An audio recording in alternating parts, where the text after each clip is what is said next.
तो एक स्टूडेंट ने मुझे कमेंट किया था कि सर सेटजेप का नियम समझा दो, तो उसके लिए मैंने ये वीडियो तैयार किया।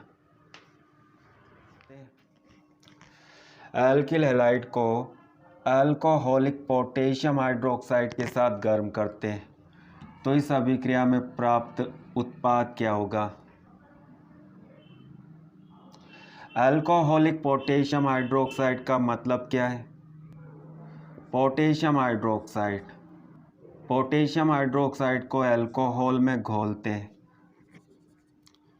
इसे अल्कोहल में मिलाते हैं। अल्कोहल कौन सा होता है? एथेनॉल। जब पोटेशियम हाइड्रोक्साइड को एथेनॉल में मिलाते हैं तो इस मिश्रण को अल्कोहलिक पोटेशियम हाइड्रोक्साइड कहते हैं। तो यहाँ पर पोटेशियम हाइड्रोक्साइड का अल्कोहल में विलयन है। यह अभिक्रिया विलोपन अभिक्रिया है। जिस कार्बन से हेलोजन परमाणु जुड़ा होता है उस कार्बन को अल्फा कार्बन कहा जाता है, और अल्फा कार्बन से जुड़े हुए कार्बन को बीटा कार्बन कहते हैं। इस बात को याद रखना। इसमें केवल एक बीटा कार्बन है और इसमें दो बीटा कार्बन है। जिस कार्बन से हेलोजन जुड़ता है वह अल्फा कार्बन है, और अल्फा कार्बन से जुड़ा हुआ यह कार्बन बीटा कार्बन है, और ये कार्बन भी बीटा कार्बन है। तो इस अभिक्रिया में क्या होता है? अल्फा कार्बन से हेलोजन अलग होता है और बीटा कार्बन से एक हाइड्रोजन परमाणु अलग हो जाता है।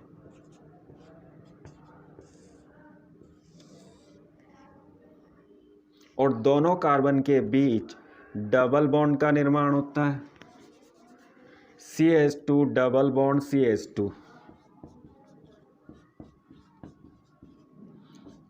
और हाइड्रोजन क्लोराइड अलग हो जाता है, जिसे हम यहाँ पर भी लिख सकते हैं -HCl। तो इस अभिक्रिया का उत्पाद है एथीन। इस एल्किल हैलाइड में एक अल्फा कार्बन है और दो बीटा कार्बन है।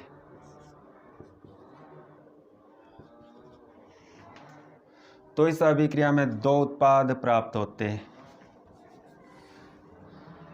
अल्फा कार्बन से हेलोजन को अलग करते हैं और इस बीटा कार्बन से हाइड्रोजन को अलग करते हैं। तो दोनों कार्बन के बीच डबल बॉन्ड बनता है, CH2 double bond CH, CH2 double bond CH, CH2 CH3।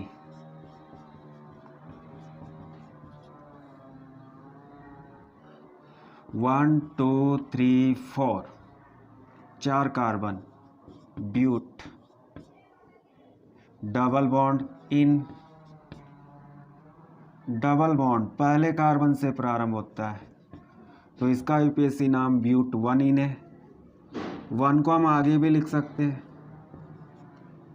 और टर्म में ई को जोड़ देते हैं, तो इसका यूपीएससी नाम 1 ब्यूटीन भी होता है। इस बीटा कार्बन से हाइड्रोजन को अलग करते हैं। इस बीटा कार्बन से एक हाइड्रोजन परमाणु को अलग करते हैं, तो इन दोनों कार्बन के बीच डबल बॉन्ड बनता है, CH3CH double bond CH, CH3, CH3CH double bond CH, CH3। चार कार्बन ब्यूट, डबल बॉन्ड इन, 1 2 3 4। दूसरे कार्बन से डबल बॉन्ड प्रारंभ होता है, तो ब्यूट 2 इन इसका यूपीएससी नाम है। इस 2 को हम आगे भी लिख सकते हैं और टर्म में ई को जोड़ देते हैं, 2 ब्यूटीन। तो इस अभिक्रिया में दो उत्पाद प्राप्त होते हैं, 1 ब्यूटीन और 2 ब्यूटीन। परंतु इस अभिक्रिया का मुख्य उत्पाद क्या होता है?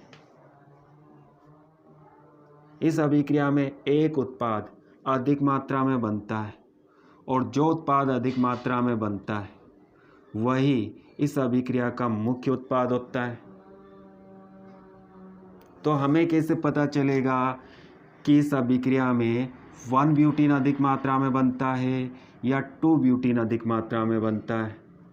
तो इसका पता लगाने के लिए सेज़ेप के नियम का उपयोग करते हैं। ये नियम क्या बताता है? ये नियम बोलता है कि वह उत्पाद अधिक मात्रा में बनता है जिसमें अल्किल समूह की संख्या अधिक होती है। डबल बॉन्ड वाले कार्बन से जुड़े हुए अल्किल समूह की संख्या अधिक होती है।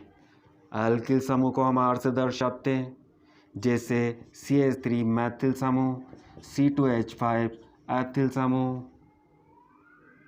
ये सभी अल्किल समूह हैं। 1 ब्यूटीन में एक एथिल समूह होता है जो डबल बॉन्ड वाले कार्बन के साथ जुड़ा होता है।